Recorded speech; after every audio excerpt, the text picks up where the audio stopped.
Good morning and welcome to the Mormon Delusion, where everything is smoke and mirrors and nothing is as it first seems, or at least as it's first taught in Mormonism. Thank you, Sue, for the kind introduction, and thank you to the Foundation for being crazy enough to invite me out here.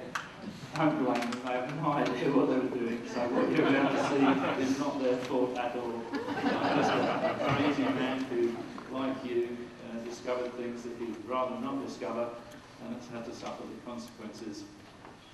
During the next, forgive me, my throat's dry. I've got one right here, so I'll be fine. During the next 95 minutes, we're going to be looking at the lies that underpin polygamy and polyandry. We're going to track the course of one apostle who lied his way through the polygamy years, later became a prophet, and died as an outlaw on the run from the law, as a fugitive. We're going to cross-examine the Mormon God. And when I talk about God, if it sounds disparaging, please understand that it's to do with the Mormon version, which isn't real, and you'll have to find it somewhere else. And then for the last 40 minutes, we're going to ask Joseph Smith to stand up and be counted. And we're going to sequence the events that he claimed in his story against the truth, but in a manner that you wouldn't have found in Volume 2. It's coming in Volume 4 next year, which is a new volume.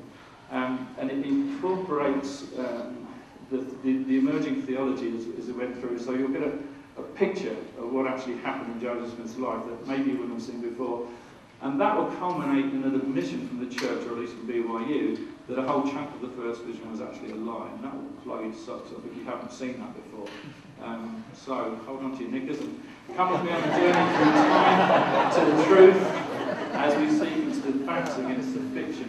And everything that you see this morning, there are no opinions and no suppositions, it's just evidence. So don't take any notice of me or what I say or what I claim. Just study the evidence and make your own minds up. It's as simple as that. The evidence will speak for itself. During the presentation, which will be fast and furious, so you'll have to, I speak fast, you'll have to listen quickly or catch up on YouTube afterwards. I'll take questions at the end so we don't run out of time. You want the lights all off? Oh, sorry? You want the lights all off? No. Okay.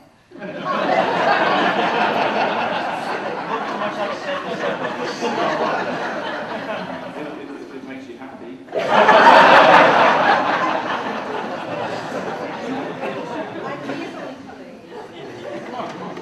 I'm easily run. Yeah. There should be one question on your minds throughout the presentation. The answer will be clear and obvious at every stage. The question is, could or would any God have ever been involved with this? That's where it all hinges. It's as simple as that. Now, you've got my bio, my stories on my website, so I'm not going to go into all that because it would just waste time. But I do need to let you know why and how I came to be here, because it is a little different and it sets the scene for exactly what happened to bring me here, which wasn't a matter of choice. It was a matter of integrity, to be honest. I felt the obligation, and that's why I'm here. I joined the church in 1960 along with my mother when I was a 14-year-old, basically an atheist. I've never considered God, captured by the missionaries who were charismatic, switched off to reality and joined the church. Mission married to kids and callings for the next 43 years. During my life, I often felt that I didn't believe in God. And I pushed it aside, as we all push different doubts, different things that happen to us aside, in favour of the fiction that I wanted to believe in. The family were all members, and I was strong in faith most of the time. A few days after 9/11, my first wife died from cancer. They say we know where we were on 9/11. I was in the hospital room. We watched the planes, the second plane fly into the towers, and later that day I told my wife she had days to live rather than months. But we treasured those 9 days that I knew thousands of other people didn't have. So I learned that there's always somebody worse off than you are. And so we deal with whatever happens to us. After that, sitting in church alone was very difficult, although her death wouldn't have affected my belief system. I think anybody that allows that to happen hasn't thought things through to begin with. But I just couldn't hang on to this belief in God that I desperately wanted to. And if God wasn't real for me, bear in mind this is for me and me alone, with due respect to anybody else to believe in God if you can and will. I just can't. It's personal. It's for me. It's my problem. And I was sitting in church and I just couldn't believe. So I spent a whole year that I put aside to try and make the church be true in my head. I prayed more, I went to the temple more, I did more of everything. I wasn't slacking in these areas. But it just didn't work. And about a year later, I was reading from Book of Mormon one morning, and my world just caved in on me, like one of those, is it a bathysphere that goes down into the sea, one of those glass bubble submarines, and in the movies, suddenly the screen cracks, and then it implodes and your life's gone. That happened to me, and in the same way that I think it's probably happened to you, perhaps for doctrinal reasons, mine was simply God. And I knew I didn't believe, and I couldn't believe. And I resigned my membership of the church for no other reason than I couldn't believe in God. Ergo, the church could not be true. I had no idea why, and I didn't even think to look. And for the next 3 years, I just got on with my life and tried to forget the church. I just assumed Joseph Smith to be a good, albeit deluded man, and left it at that. During those 3 years, I eventually remarried, and then in March 2006, I retired. I'd already given all my books away, so I didn't have any church books. And as I was unpacking, I found, by accident, a 100-year-old booklet by Joseph Fielding Smith Jr., written in 1905. He became the 10th prophet. It's easy to get mixed up. And it was about blood atonement and the origins of plural marriage. Essentially, it's a sequence of letters between Smith and Mr. Evans, Second Council, First Presidency, Reorganised Church, Community of Christ. And Evans didn't believe that Joseph Smith practiced polygamy. He thought Brigham Young started it, because Emma had lied so successfully to her own children that they didn't believe Joseph Smith ever practiced polygamy. Smith gathered affidavits from the various wives that were still alive and family members, and I knew Joseph Smith had about a dozen wives simply from this booklet. Now in England, I don't know what it's like over here, but everybody believes what they're taught, nobody questions, nobody looks outside the church, and nobody knew how many wives Joseph Smith had. I remember it coming up in Sunday school and somebody said, maybe 4, and I thought, clever me, I can get about 12, I've got the book. That's all I knew. And in a moment of sheer idle curiosity, because it was the first day of retirement, and nothing to do, didn't know whether to go play golf or I didn't know.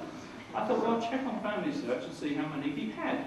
I'd used it before for my own research, and I did a quick check, and I found 33. And I didn't know whether that was right, wrong, or indifferent, and I thought, fair enough. So I just about, this is a life-changing moment. I was about to click the mouse on the little cross on the internet to close it forever regarding the church. And I noticed that the woman I was on appeared to have married a man 7 months before she married Joseph Smith. I clicked on the man, and his death date was after Joseph Smith. No divorce listed, but that's not untypical in ancestral fathers, they're often not a divorce. And I thought, this doesn't look right. I know a little bit about the church. I've been around the houses a little bit. And women didn't marry more than one man, as far as I know. But then again, it could have been an error, because there's a lot of errors in family search. Well, I thought, let's better check the others. So I took a few minutes to check all the other of the 33 I found. I found 11 women who had already got husbands when they married Joseph Smith. Now, I knew I wasn't a historian. I've become a bit of an amateur one because of all this research stuff. But I was an analyst and I was a statistician, and I knew statistically that 11 out of 33 wasn't a coincidence.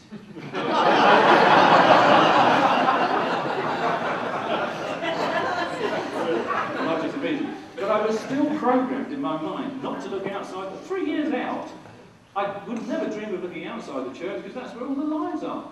So I wrote to Jeff Holland, apostle, who I've known for 40 years since his mission days in the 1960s, and I said, look, I've left the church, he knew, but I've just come across this and I simply do not understand it, and I wondered if you'd be kind enough to explain it to me.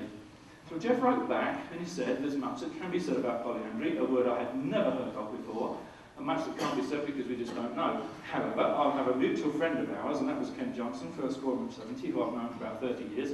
He's English, happened to be assigned to England at that time. He said, I'll get Ken to call you. He will discuss the situation with you. So that's great. So I got the phone call. But I've now been speaking for about 6 minutes. And if you know anything about the human nature, the mind tends to wander after 6 minutes. We're not capable of paying attention for too long. So I just want to make sure I've got your attention. And you haven't seen anything new yet. So let's just change the screen. And, let me make a couple of statements to you about polygamy, okay? Listen carefully. The church never has, still doesn't, and never will believe in polygamy. And for those of you who didn't quite take that in and thinking, what did he just say? The church has never believed in polygamy. I'll go a stage further and claim that no member of the church has ever practiced polygamy. Not one, ever. That's it on screen, so I'm not going to backtrack on that. Some of you are thinking now, but my ancestors were polygamists. And some of you think, this guy's written a bloody book about it. What's he talking about? He's an idiot. Well, idiots apparently do come from England. Now, those statements... or Australia. We come a long way just to prove we're idiots. Those statements are up there for 3 reasons. The first reason is to grab your attention, which hopefully I've now got. The second reason is because they're both true. 1 or 2 of you will know why. The rest of you will have no option but to agree with me in 2 or 3 minutes when I explain why they're true. It's a matter of understanding. The third reason is because you can do what you like with words if you know what you're doing. And the church uses this system to fool you. And I'll show you how they do it in a few minutes' time. But first of all, let's just explain these so that you don't throw me out before I finish the time. To understand why they're true, we need to understand relationships and actually what they mean. And the first thing is polygamy. Polygamy, dictionary definition, is the marriage of a man to more than one wife or a husband at one time. You know, a man with two wives or more, a woman with two husbands or more. So you can see clearly immediately why the church doesn't believe in polygamy. It believes in polyandry. Polygamy. It doesn't believe in polyandry. That's the other one. We've got that for you. Polygamy is not a word we're familiar with or use very often. So when we say polygamy, we really mean a man with more than one wife. But it's not technically correct, so that's my excuse for it being true.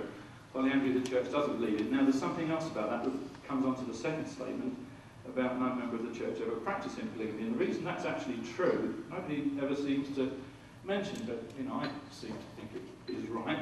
The fact is that for a marriage to be polygamous, you'll notice those are not just dictionary definitions, they're legal definitions.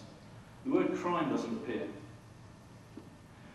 For a marriage to be polygamous, the minister that performs it must have the authority of the state or country in which he lives to perform a polygamous marriage. If he doesn't, it's bigamy. It's illegal. It's a crime. It says so. It's a crime of having two or more wives and husbands at the same time. When polygamy was first introduced into America, it was illegal. I know, I've got a copy of the legislation from each state. When they moved to Utah, people say, oh, it might have been legal there. It wasn't.